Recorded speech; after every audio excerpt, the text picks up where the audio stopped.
Ciudad Capital, noticias, entrevistas, análisis de la capital de México.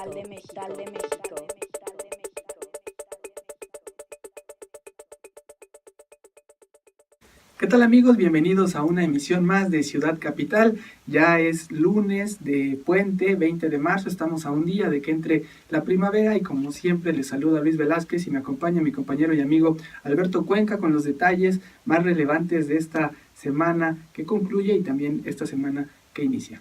¿Qué tal Luis? ¿Qué tal amigos? Pues feliz puente, están descansando, nosotros estamos aquí. Así nos ven más. Así nos ven más en este puente 20 de marzo.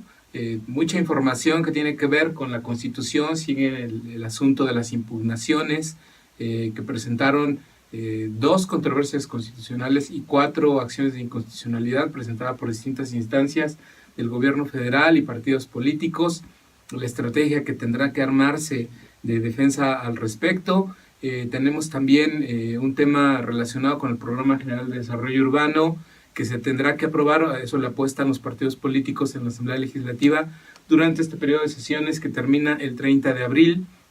Tenemos una muy interesante entrevista con un migrante deportado de 2 eras, de la era Trump y de la era Obama, del final de la era Obama y del inicio de la era Trump.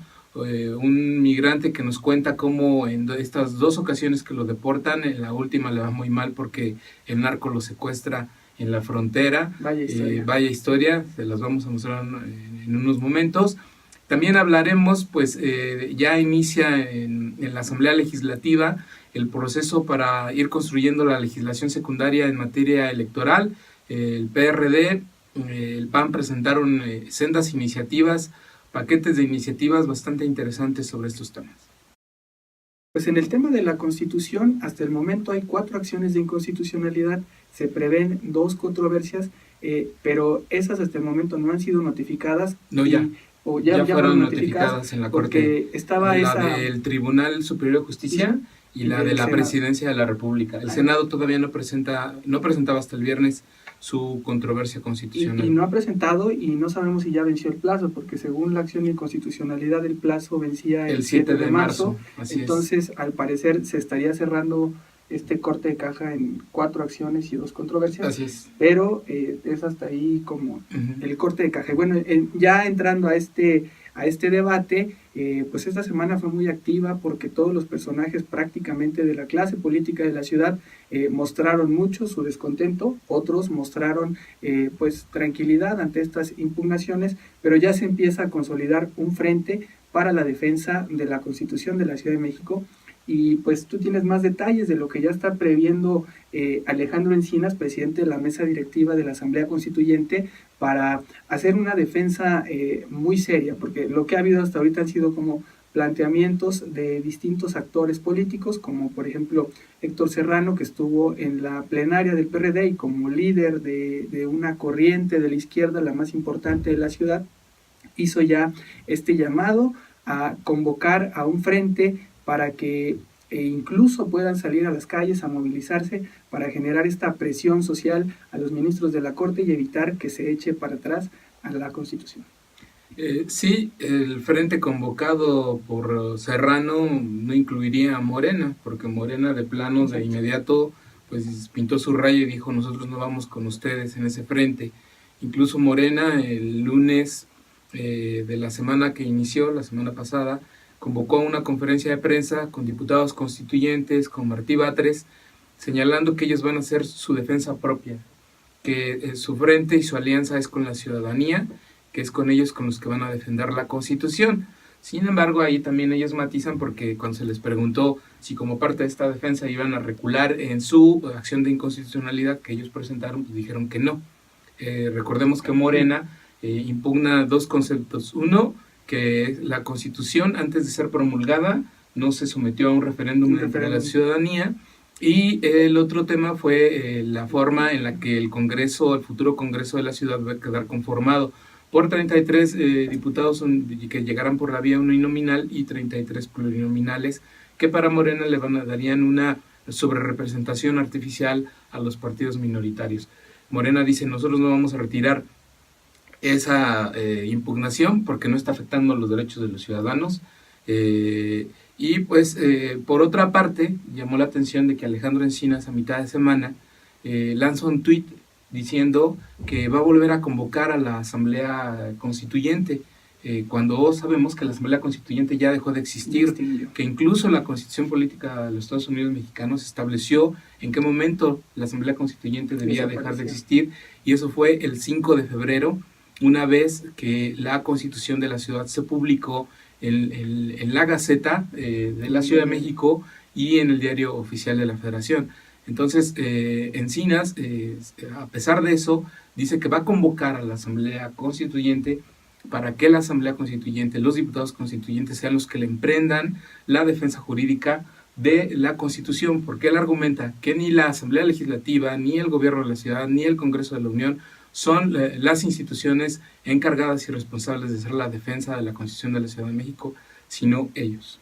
Pues haciendo una lectura de lo que es la acción de inconstitucionalidad de la PGR, que quizás es como la más sólida, la más fuerte y que ataca la Carta de Derechos de la Constitución. Perdón, ahí rápido, Porfirio Muñoz de Ledo dijo que era la madre de todas las impugnaciones. De todas las impugnaciones, efectivamente, porque ataca la Carta de Derechos. Hay como mucho queja por parte del gobierno de la ciudad, del consejero jurídico, quien ha advertido que se hizo una impugnación al vapor. Tuvieron prácticamente un mes para hacer esta impugnación, pero se refiere más a la parte que se ha venido quizá como haciendo más clara entre los actores políticos, a que esta impugnación no se refiere tanto a un tema jurídico, sino más bien a un tema político, que estamos enfrentando un problema político más allá de lo judicial, y que esa es la bola que tendrá que resolver la Suprema Corte de Justicia de la Nación. Pero vamos a escuchar a Manuel Granados, consejero jurídico de la Ciudad de México, quien pudimos platicar con él para que explicara la defensa y también una opinión en cuanto a estas acciones de inconstitucionalidad, de las cuales ya están siendo notificados. Impugnan, por ejemplo, la materia educativa. Eso es un ejemplo claro de hasta dónde llegamos. Miren ustedes, el artículo 8 de la Constitución de la Ciudad de México, en materia de ciudad educadora y del conocimiento, en su fracción tercera establece: las autoridades educativas de la Ciudad de México impartirán educación en todos los niveles y modalidades en los términos y las condiciones previstas en la Constitución Política de los Estados Unidos Mexicanos y en las leyes de la materia. Si nosotros tuviéramos un régimen distinto al del orden jurídico nacional, ahí sí habría un esquema de inconstitucionalidad, pero en el momento en que en el propio texto constitucional se establece que en materias donde son concurrentes o donde hay una competencia federal estaremos a lo dispuesto por las leyes federales, ¿en donde hay una violación a la Constitución? Yo creo que así como muchos ejemplos les puedo poner de que esas acciones de inconstitucionalidad francamente las hicieron al vapor, con un esquema poco serio en términos de faltar el respeto no solo a la Asamblea Constituyente, de faltar el respeto a la sociedad capitalina. Pues esa es la postura de Manuel Granados, dice una falta de respeto a la ciudadanía. Y pues bueno, como tú comentabas, Manuel Granados dice que hay o deja ver que hay más bien una intencionalidad política, ¿no?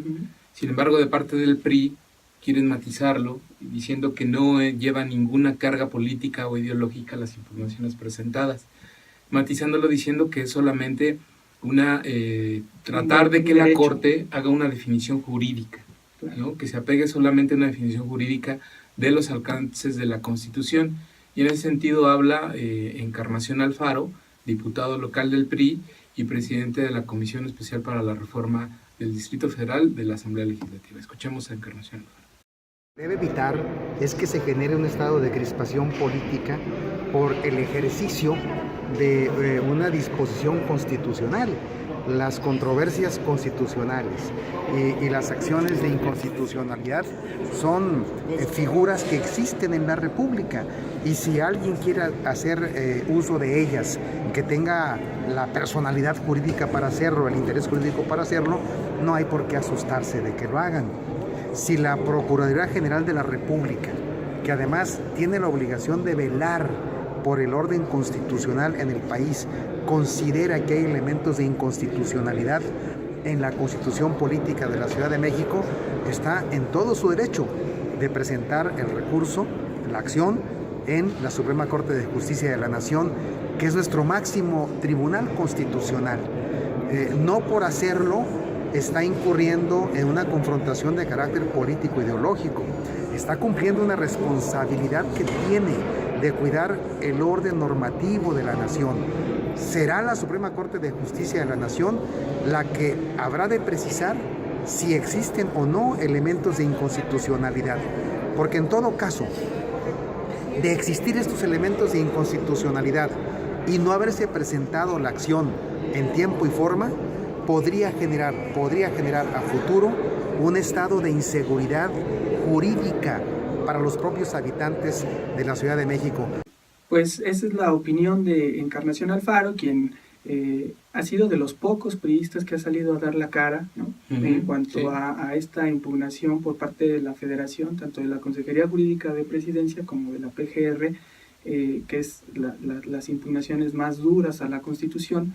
Y yo nada más quisiera traer como a colación, incluso lo reportó muy bien la columnista Marta Naya, de qué pasó en esos 10 días del 28 de febrero, donde el presidente Enrique Peña Nieto convoca a los constituyentes del PRI en la sede de Los Pinos, los felicita, tanto a la bancada del PRI como a los 6 designados del Ejecutivo, los felicita, les dice respetaron muy bien los límites de la Constitución Federal. Y pues qué pasó en esos 10 días en los que se toma esta decisión de impugnar la Constitución, prácticamente el 50% de la Constitución, intentando tirar todo este esfuerzo, que yo creo que es lo que más tiene molestos a los constituyentes, en cuanto a que no hay lógica en esta imagen que tenemos todos de la Asamblea Constituyente, un PRI formando las 2/3 partes para que saliera adelante la Constitución, votando a favor la mayoría de estos temas que hoy impugnan. Entonces ahí sí se refleja pues un contrasentido. Y por ejemplo, nosotros en lo que nos toca a lo periodístico, que pudimos aportar al tema de la Constitución para ampliar el tema de libertad de expresión, derecho a la información, y nos sorprende mucho que vengan a impugnar el secreto profesional de los periodistas, alegando que tendría que ser un derecho que se debería de dar a otras profesiones. Y digo, recordar que en la ciudad, desde el 2003, el derecho el del secreto profesional está vigente en una ley. Entonces, pues parece muy grave que la PGR esté intentando, o en este caso la Federación esté intentando dar marcha atrás a un derecho que ya ha sido conquistado por los periodistas de la Ciudad de México. Sí, porque además no solo eliminarían el secreto profesional, así como viene en la Constitución, quieren llevarse también entre las patas otros derechos, como es la cláusula de conciencia y el hecho de que los periodistas podamos mantener a salvo, no revelar quiénes son nuestras fuentes de información. Lo que ahí tramposamente establece la PGR, es decir, el secreto profesional, así como viene en la Constitución local, es inconstitucional, pero no argumenta nada de la cláusula de la conciencia y la reserva de las fuentes de información. Ahí se los llevan entre las patas todo el párrafo. En fin, pudimos platicar también después con un especialista, maestro de la Facultad de Derecho. Él es Luciano Silva, el doctor Luciano Silva, presidente del Colegio de Profesores de Garantías de Amparo de la Facultad de Derecho de la UNAM, autor del libro Control Judicial de la Constitucionalidad. Él nos hace pues una observación muy técnica sobre cómo está viendo este proceso de las impugnaciones, las distintas impugnaciones y controversias constitucionales, qué le espera a la Corte respecto a todos estos temas, y desde su punto de vista, si estas impugnaciones hacen bien o mal a este debate para depurar y hacer más hacer más pura la Constitución de la Ciudad de México, menos controvertible a futuro. Escuchemos al doctor Luciano Silva. La Corte esperemos que logre ubicar debidamente la situación, porque están las limitantes que establece la Constitución, y entonces habría que ver si vía interpretación judicial, vía jurisprudencia, pues logra ubicar debidamente las situaciones al resolver todas las impugnaciones. Pero por un lado es bueno que pase esto, porque eso es la nota característica de una constitución moderna, que tenga los mecanismos de control de la constitucionalidad del poder y de convencionalidad. Porque ¿de qué nos sirve una constitución bonita, con todo un catálogo de derechos fundamentales, de derechos humanos, con todas las disposiciones que rijan la organización y atribuciones de los poderes públicos, las nuevas figuras, revocación de mandato, etcétera, etcétera, si no contamos con los mecanismos de control de la constitucionalidad para controlar el poder, de fiscalización, transparencia y rendición de cuentas? Eso es lo que caracteriza una constitución. Pues ahí esta diversidad de opiniones, una opinión técnica, a mi juicio, diría yo, más bien aquí el dinosaurio se nos aparece de nueva cuenta, es un poder autoritario el que parece que quiere que haya una regresión en los derechos que han conquistado los capitalinos. El tema está abierto, seguiremos muy puntualmente esta discusión que se dará en la Suprema Corte de Justicia de la Nación sobre la primera Constitución de la Ciudad de México.